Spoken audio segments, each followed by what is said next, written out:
All right, welcome back to the next neural filter, which is a filter which is very easy to apply and understand. This is called as the depth blur filter, and it does something which I'm sure each one of you must have tried at some point, which is to create a fake blurred background. Okay, that's something I, as a photography teacher, obviously I'm not such a big fan of. I consider it as one of the sins of photography to not use the aperture, the correct aperture while shooting, and then try to correct this in post-processing. But you know what, AI is changing the game, so we have to move along with it. And this is pretty good how it does it. So first of all, let's quickly open up the neural filter. All right, so we are now going to open the depth blur filter, which is again in the photography section.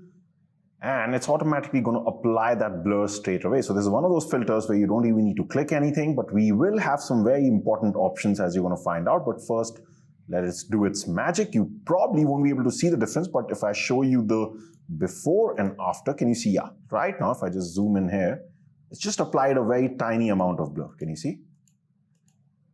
But since the background is pretty messy, and that's usually where you'll be using such a filter, we would like to definitely enhance, okay, that blur and make it stronger.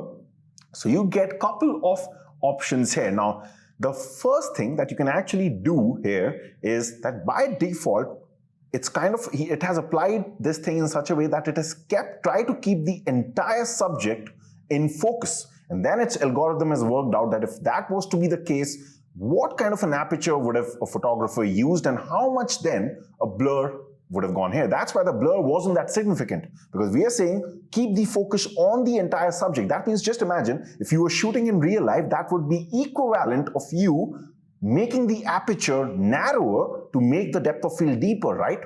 In order to get the whole of the subject. And that would obviously, since the subject is not that far away from the background, it would have definitely blurred the background, but not that much. So that's what AI is trying to do on its own. But we can actually tell it that, listen, we may not want the whole subject in focus. We just want a certain part of the subject in focus. Like, for example, we really want to focus on the eye, right? And that's what we do, right? When we have a focus point, when we're shooting portraits, we usually focus on the eye, right? That may mean that her hands may go out of the plane in focus, right? And that's cool. That's not a problem at all. But how can we do that? How can we tell Photoshop that, listen, we just want to focus on her eyes? So can you see? It says click to edit focal point. So first of all, I'm going to uncheck this, which says focus subject. And then this is going to get activated. And now, okay, I can actually just click, like you see, it turns into this crosshair. And now I can actually click on one of the eyes. And that means, imagine if you're shooting, you're actually placing the focus point here. Now, since she's looking kind of this side, we usually focus on the eye, which is towards us. And in this case, just very slightly, this eye, her left eye, and the eye to our right is the one that is closest to us. So this is where we should be putting our focus point. So this is like, imagine if you were clicking, we actually place the focus point here. And now, what we can do is even increase the blur strength. So if I'll talk about this slider also, but it'll be easier after this slider. So yeah, we've got similar results right now. But now that we know for sure this eye is in focus, now we can play around with these sliders. So just see, if I increase the blur strength to something really high, okay, now this is going to take a bit of time. You actually don't see the processing bar here, but I can't really do anything till the time, it just finishes this. So yeah, let's just apply the blur. All right, so it has just applied that blur. Let's see the before and after. I'm just going to slightly zoom in because some important things are now going to happen, okay? So just see, before, after. So this time, obviously, it's way stronger. And of course, what is the sharpest part in the photograph? Her eye, right? Now this time, also notice her hands, okay? Just see this, before, after. So can you see now even the hands have got a bit blurred?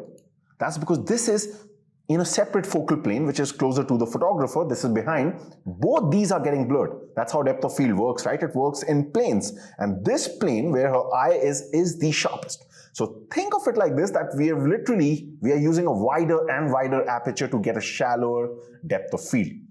So before, after. Now let's say that we slightly want her hands to be more in focus. Then what do?